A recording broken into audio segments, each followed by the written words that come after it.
Welcome to Becoming an Ultimate Coach. I am the Jock, this is the Doc, and this is where fitness meets psychology. And we are on our fitness trends series, and today we're going to be talking about wearables. So, Dr. J, when it comes to wearables, are you swiping right, swiping left? Are you looking a little longer? I am swiping right on this one. What about you? So, I am swiping right as well. I'm very excited for the stuff that's out right now and that's coming in down the pipe. But get into the brainy stuff and even kind of explain kind of the wearables we're talking about today. Yeah. So technically wearables are just anything that transmits some information to you, and technically old-fashioned wristwatches work as wearables. But I think for today's conversation, we'll kind of go with wearables that have an electronic function that can share information about body signals. It can be things like sleep, it can be heart rate, it can be how much movement you do, all of those types of things. And I like wearables. I have two on. I have an Oura Ring on, and I have a watch on, like a smartwatch. And what I like about them is that they help you kind of get some information towards the goals that you have. And there's a lot of them out there, lots of different price range, different types of things. And I think from a personality standpoint, because that's one of the things that I always look at, is how adaptable is this to different personality types? Can you individualize it? I would say 5-10 years ago, no. But I think now we're getting to that point that if one of your goals is sleep, there are certain wearables like the Oura Ring that can help you sort of track that. And if you have movement goals, things like that, there's lots of opportunities to track your steps, things like that.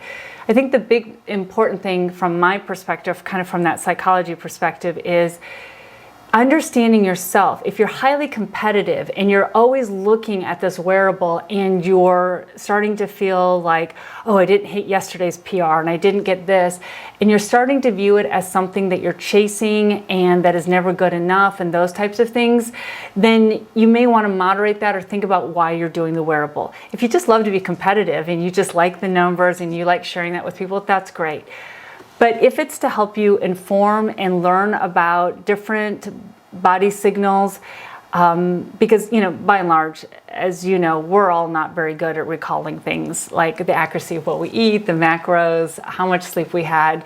The human brain tends to create its own realities and move on to other things. So from that standpoint, I like that it can help inform somebody to make decisions about how to shift towards behaviors that'll support their goals based on who they are and their lifestyle. Your thoughts?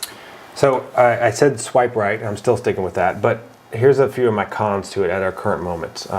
There's sometimes I have people come to me and they're like, oh, my HRV is in the tank, and this guy said it should be 100 plus, what do I need to do? Well, one is getting the right information of we need to figure out what's the best for you and how to improve yours. The other one is some people come to me and they're like, well, on my run today, I burned 1,000 calories. That's what my wearable said. I'm like, I doubt it. I highly doubt it. So if that's giving people this false sense of then I can go eat an extra 1,000 calories, yeah, we're kind of deceiving there. So some of the technology, and again, I was at a conference and the guy was talking about the accuracy of several different ones out there. And some aren't very accurate and some are. I won't get into the details of which ones. But if someone's wearing something that's not accurate, that of course isn't going to be that good. Now, that's more of the con side. The pros is when I'm working with clients and they're doing something like the Oura Ring, which I'm a big fan of, I can see oh, your heart rate has been elevated before you go to bed. Have you been eating a little bit more? Because I know when I eat late or I have a big meal before bed, or if I have chocolate bar before bed, my heart rate is elevated, my HRV score is low, my recovery is good, and I don't feel as well rested the next day. So it kind of gives me more information. Yeah. And if people have some feedback that what they're doing is actually showing some sort of negative positive, they're more quickly to adapt of what they're doing.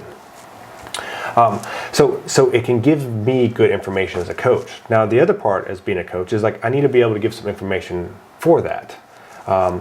So people are, for the longest time, it's 10,000 steps a day.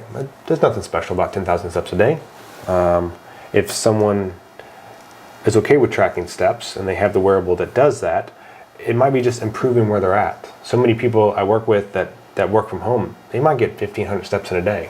I'm like, listen, we can have that as one of our goals to improve. So let's work this next couple weeks of getting 2,500 steps in a day. So they can slowly work that up. So it's a way to judge that, because if they're not doing the wearable, and I'm like, hey, get more steps in, we don't know where we're at. We don't know how much we did. So it's a bad guess. And it's a way that as a coach or as an individual of trying to make some improvements, you can do that. And we've talked about this in other episodes, but being more process oriented versus outcome oriented is a better approach to have. And this is a way that we can track some of the process on the way of steps or hours in bed and different things like that.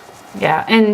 And again, from my perspective, I'm always looking also for long-term habit change, long-term, is this something that somebody can blend into the lifestyle, things like that, and improve that.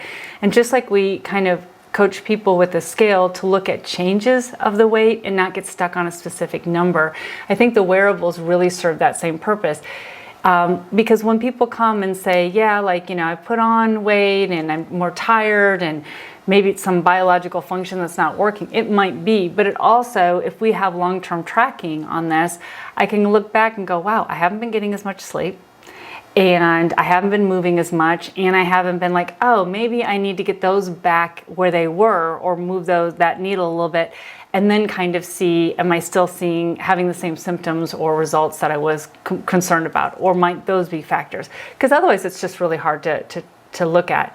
So I think that using them to educate yourself and understand the changes, and to your point, they may not be 100% accurate, but as long as they're consistently inaccurate, you're still seeing those changes and that movement.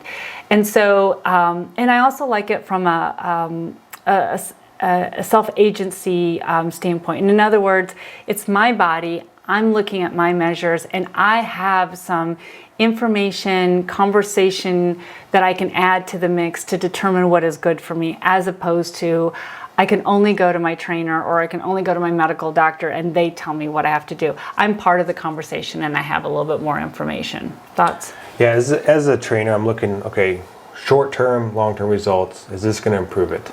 And just the wearables by themselves, nope, not going to. It's what you do with that information, it's what your coach does with that information, it's going to make that change. Like in some future fantasy of mine, there's a way that it can track the total amount of calories that you're eating throughout the day. It can be accurate with your basal metabolic rate. It can be accurate with your activity at the day, and then at the end of the day, it gives you, if you were in a calorie surplus or your calorie deficit, and it kind of helps you adjust. Now, how that would ever work with thermal effective food and different digestion and stuff like that, no idea. But that to me would give more. That would give the information of knowing if we're on track or not. Yeah. But in the meantime, if it's something that we can track now and we can improve, and it might not even be improving weight, it could be just improving like mood or energy. If we can find ways to tweak some of the sleep stuff, and that's better. Like any client that I've worked with or I've improved their sleep, like they will love you forever. So just that alone can have some big paybacks. Absolutely. And then I'm always also thinking about, are wearables supporting where the language that the fitness industry is trying to use, where we want to go as an industry, and get people excited about being on this fitness journey. And one of the things I do like about wearables is that, when I look at it from a psychology behavioral standpoint, we like regular reinforcement. We like to know that we've made an accomplishment or something like that. And it's one of the challenges that the scale always has, because if you're in a calorie surplus, it may take a few days for that to show up on a scale. If you're in a calorie deficit, it may take a few days for that to show up in the scale.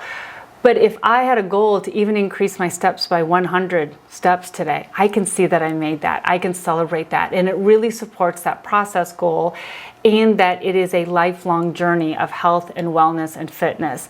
And so I think if we remember to talk to clients and articulate these wearables in that way, as opposed to, wear your Oura Ring, wear a smartwatch, and you will lose, 20 pounds, and you will, be the fittest you've ever. As long as we're not doing that, I think that it gives just one more way for someone to really reinforce themselves. And then also on just talking about reinforcement, also on another fun way is, I like my watch. I like the way it looks. It's kind of cool. I picked it out because it fits my personality. But it's also a visual every day, all day of like, I'm thinking about my health. I'm thinking about my wellness. I'm thinking about me. And so it's almost a little bit of a form of a self-care. I'm putting some effort into thinking and looking at this.